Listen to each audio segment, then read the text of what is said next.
చేసుకోవడానికి కావలసిన పదార్థాలు ఎర్ర చింతపండుతో అయినా చేసుకోవచ్చు, కానీ నల్లదాంతో చేసుకుంటే బాగుంటుంది టేస్ట్. నల్ల చింతపండుని మనం ఉడకబెట్టుకున్నాము. ఇప్పుడు బాగా ఇది పిసుక్కొని మొత్తం అంతా రసం వస్తుంది. ఆ రసం సపరేట్గా తీసి పెట్టుకోవాలి మనము.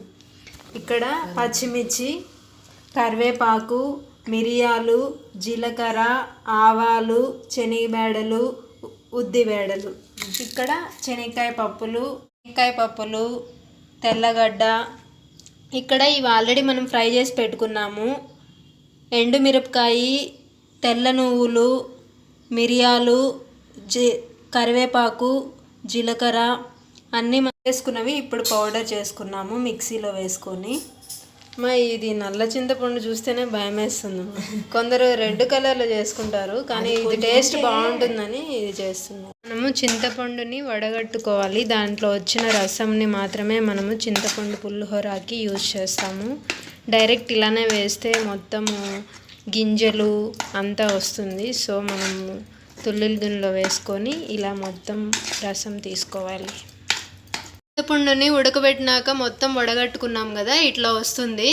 దాంట్లో మనము ఎక్కువ వాటర్ వేసుకొని వడగట్టుకోకూడదు, కొంచెం కొంచెం వాటర్ వేసుకోవాలి, మళ్ళీ నీళ్ళగా అయిపోతుంది. తర్వాత సాల్ట్ వేసుకున్నాం. ఇప్పుడు పచ్చిమిర్చి వేసుకుంటున్నాం. ఇది ఇప్పుడు కొంతసేపు ఉడుకుతుంది, తర్వాత చూపిస్తాం.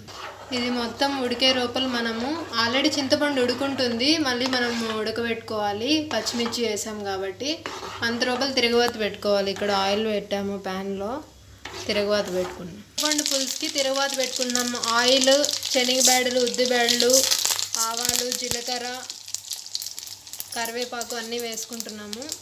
పచ్చిమిర్చి కూడా వేసుకున్నాము. ఈ చింతపండు పులిహోరలో ఉడికేటప్పుడే మనం పసుపు వేసుకోవాలి. ఇక్కడ ఫ్రై అవుతుంది, మొత్తం ఎగిరి పడుతుంది, మనం చిన్నగా ఫ్రై చేసుకోవాలి. పప్పులు వేసాము, ఇప్పుడంతా ఫ్రై చేసుకోవాలి. లాస్ట్లో కరివేపాకు వేసుకోవాలి. ఫస్టే వేసేసుకుంటే అన్నీ మాడిపోతాయి. సో లాస్ట్లో కరివేపాకు వేసుకున్నాక మనం ఉడకబెట్టుకున్న చింతపండు పులుసుని వేసేసుకోవాలి. ఉడకబెట్టుకున్న చింతపండు మనం మిక్సీలో కొట్టుకున్న పౌడరు వేసేసి ఇంకా మొత్తం కలుపుకుంటూ ఉండాలి, లేకపోతే అది మిందపడుతూ ఉంటుంది, మొత్తం అంతా పైకి వస్తుంటుంది. కలబెట్టుకుంటూ ఉండాలి.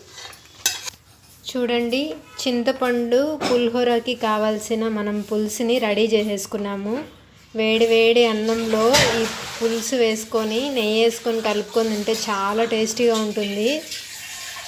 ఓన్లీ చింతపండు అది వడగట్టుకోవడము, ఉడికిన తర్వాత చింతపండు వడగట్టుకోవడం కొంచెం లేట్ ప్రాసెస్, కానీ మిగతాదంతా చాలా ఈజీ ప్రాసెస్.